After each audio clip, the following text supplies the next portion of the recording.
So what's up guys for today's video. So may mabinili ako sa Shopee. Ay kabit natin to dito kay Greeny, no. Ano to, Headworks. Palit tayo ng piston ring, valve seal, valve spring and camshaft, no.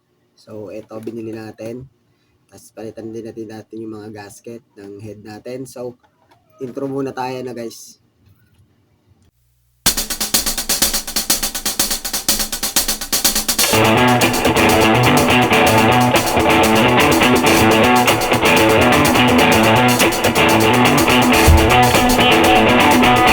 So ayan guys, ito na yung motor natin. Binaklas ko na tong sa upuan, no. So ito, para madali na siyang baklasin. Ito, hindi na natin kailangan tanggalin tong chassis. Ito na lang, uhugutin na lang natin yan kasi nabaklas ko na rin naman yan. So second hand kasi yung nabili natin JBT na bore.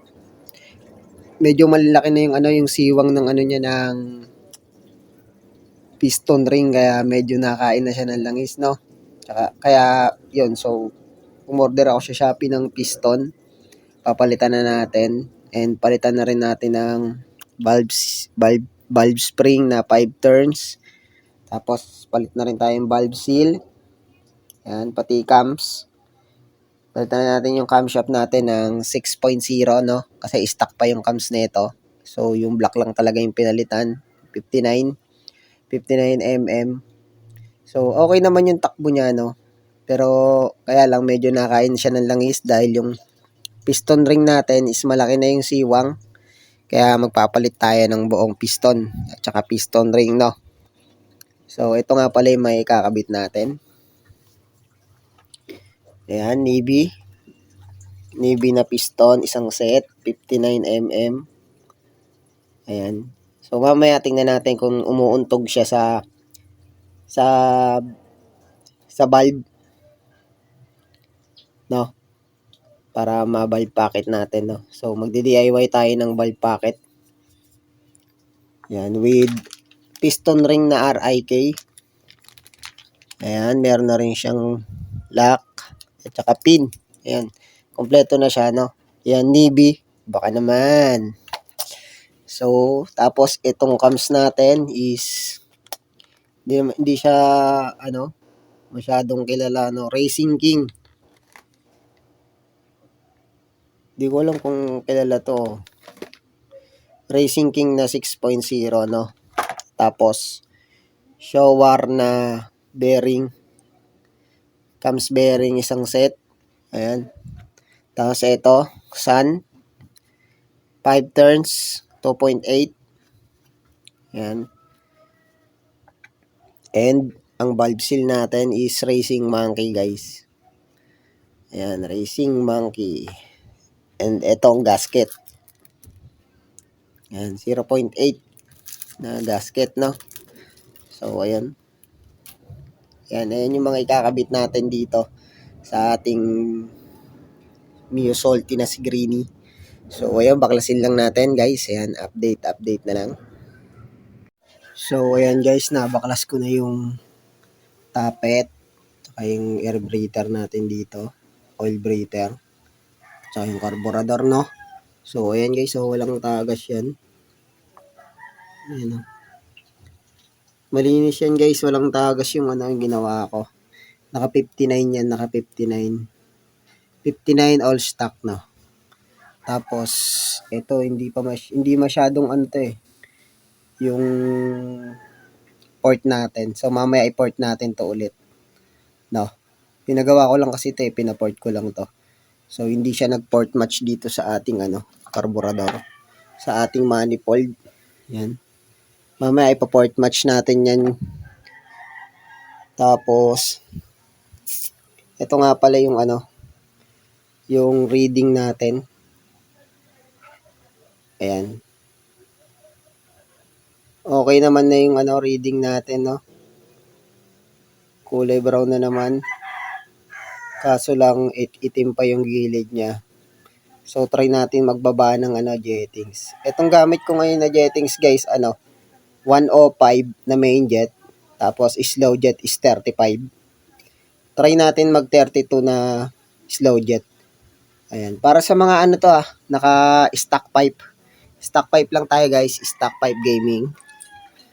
Ayan. Stock pipe ng Salty. Sa mga naka-open carb naman, kung yung gagayahin itong jettings ko, kasi maglilin kayo dito pag ginaya nyo itong jettings ko guys. Ayan. Nung naka-apido ako na B3, ang gamit kong jettings is 110-38, no? So, goods din yung ano niya. Kulay brown din naman yung sunog ng spark plug niya. SP reading niya is brown din. 110-38. Ayun ang gamit ko dati na nung naka-apido ako. So, binalik ko sa stock. Nagbaba ako ng jettings. 105 gamit ko ngayon. 105-35. So, magpapalit tayo mamaya ng jettings na 105-32, no? Try natin kung magpupuli brown na yung ano natin, SP reading. So, yan. Naka-timing na yan, guys. Naka-timing na din. Babakalarsin na lang natin tong head para ma-port na natin to. Para mag-port match na natin sa ating manifold. So, ayan. Update na lang ulit, guys, no? So, ayan, guys. Update tayo. Nabaklas ko na. Ayan, kinutkot ko na to kasi nabutas yung ano. Nabutas yung ano natin. Ayan, kinutkot ko na siya kanina. Papalitan na natin yan naman. So, ayan. Ito nga pala yung ano natin. Yung head. Ayan. Kulay brown ng ano. Bulb. Ayan yung head natin. So, ito yung piston kulay itim.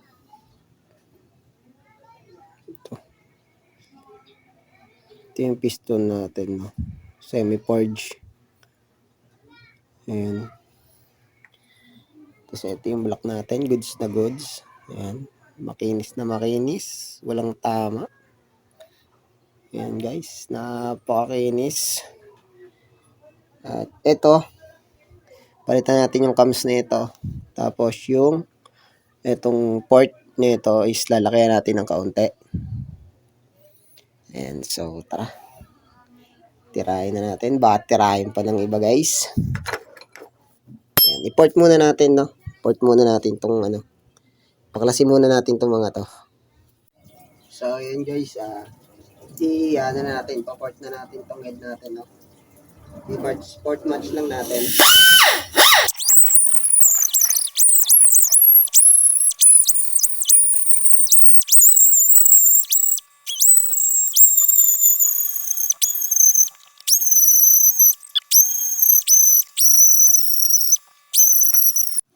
So, ayan guys. Update tayo.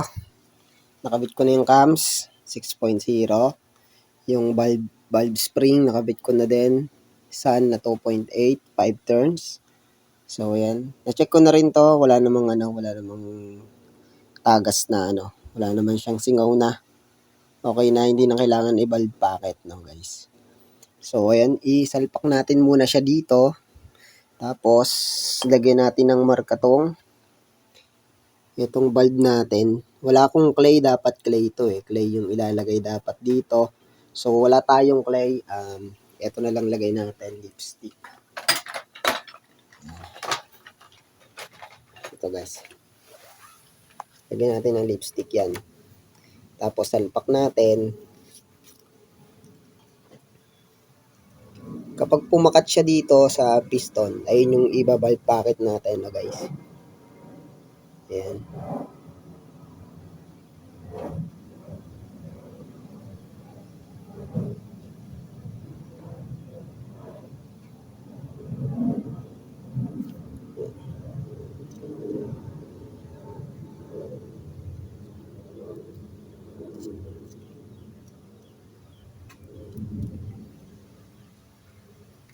Yan.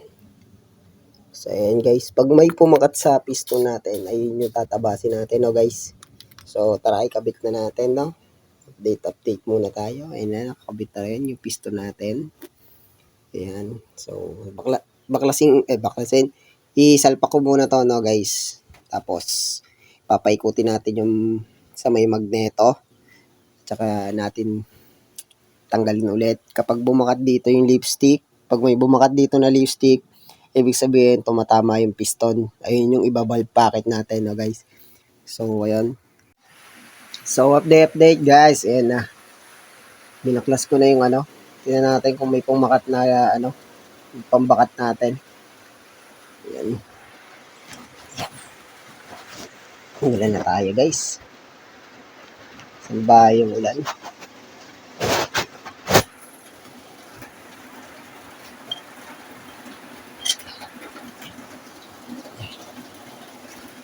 Ayan guys. Ayan. So, wala naman pumakat. Wala naman pumakat guys. So, hindi na natin kailangan mag-valve packet, no. Wala naman siyang pumakat. No need to valve packet na guys. So, salpak na natin to lahat, no. Ayan, inulan na tayo guys, oh. Hirap maging mahirap. Ayan. Oh, diba? Umuulan din sa loob, guys. Ayan, ang hirap maging mahirap. Ayan na, bumana, inulan na si Paring Jones. So, isalpak na natin to para okay na lahat. Ayan. So, update ulit. Pag naisalpak ko na, tapos test drive, no? Pag tumigil yung ulan. So, ayan guys. Diyan muna kayo. So, ayan guys, nakakabit na natin lahat, no? So, test drive natin kung gaano kabilis yung ating build na 59 6.0 cams. So, ayan, no? Testingin natin kung aanda.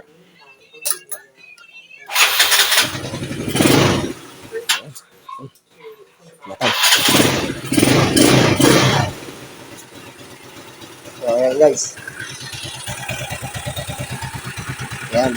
Tahimik naman yung makina, no? Breather yung maingay dito. Pa natin yung breather. Ano yun? Hey.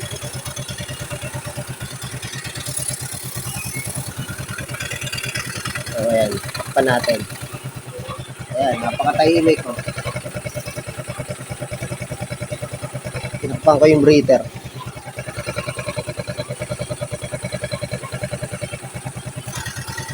So, ayan, test drive natin, guys. Yung oil pump pala nito, na-testing ko na ito kanina eh. Yung oil pump nito, gumagana yan, ha. May lumalabas na langis. Ayan, check nyo lagi yan kapag nagbaklas kayo ng ano, no. Tingnan nyo yung oil pump kung gumagana. Kung may langis na tumatalisig dito. Kasi kapag walang langis na tumatalisig dyan, magkakaroon kayo ng problema, ano. So, ayan, test drive natin, guys. So, ayan guys, testingin natin si Greenie, no? Ang ating... So, yung panggilid natin is hindi pa siya nakatono, no? Naka-ano pa ako eh. Bumili pa ako sa Shopee ng 1K center spring at saka clutch spring. Tapos, magko-combination tayo ng 10-11 na bola, no? Guys. Ayoko kasi magmagaang kasi traffic dito sa Maynila. Mauubos ang ating pera sa gas kapag nagmagaang tayo na bola. Pang long rides lang kasi yon guys, no? Kapag sa mga traffic, ubos pera natin dyan. So, ayan, testingin natin kung meron bang takbo ang ating motor. So, ito nakakabit dito ngayon is stock pa. Tapos 11G na bola, no? So, ayan guys, nandito na tayo sa C6. Dito tayo sa kabila. Para makita natin kung may takbo ba yung ginawa nating buildan. Ayan, sa mga professional dyan na mekaniko, ay hindi tayo makaka-top speed nito guys. Madaming sasakyan.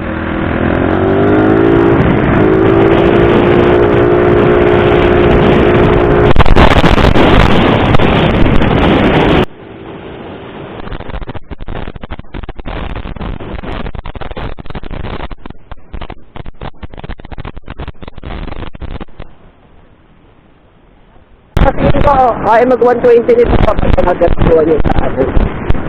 Marami nga sinasakyan eh. 115, 110, 115, 120, ganun, kaya siguro. Pero, magwa 120, magtuwa 110 na kanina yung takbo niya eh. Kung dire-diretso pa yung baka kaya mag 120, no? 120 or 115, ganyan.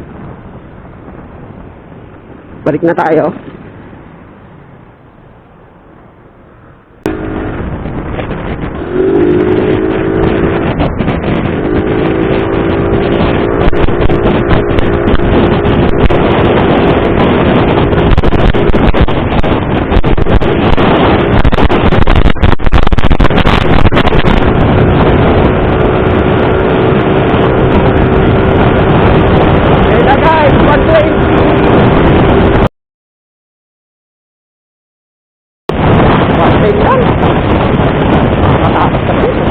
Diretso. Pero kaangat pa siya eh.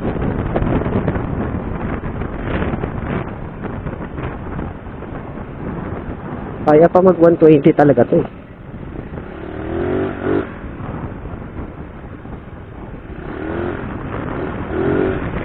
Reading ng ano natin, ng ating build up. Ayan, silipin muna natin kung ilan yung, kung SP reading natin, no? Kung optimal ba, rich, or lean.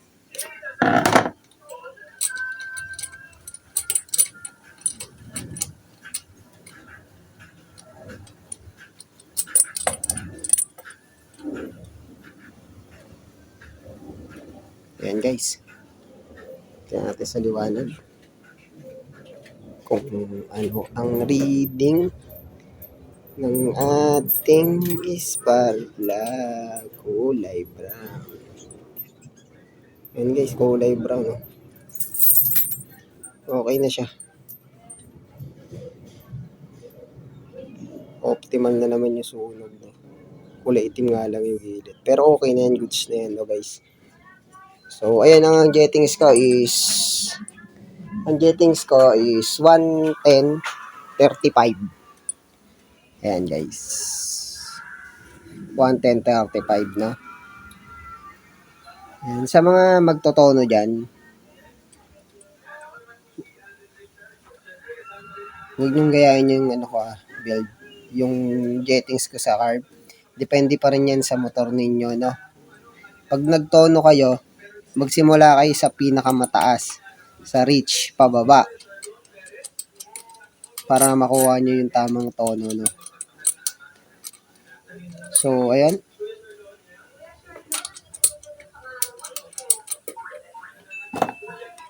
So, ayan, nakita nyo naman yung takbo. Goods naman yung takbo niya. Lumakas naman siya compare sa stock, no? So, ayan guys. Hanggang dito na lang ang ating video. Sana ay may natutunan kayo. Bye-bye.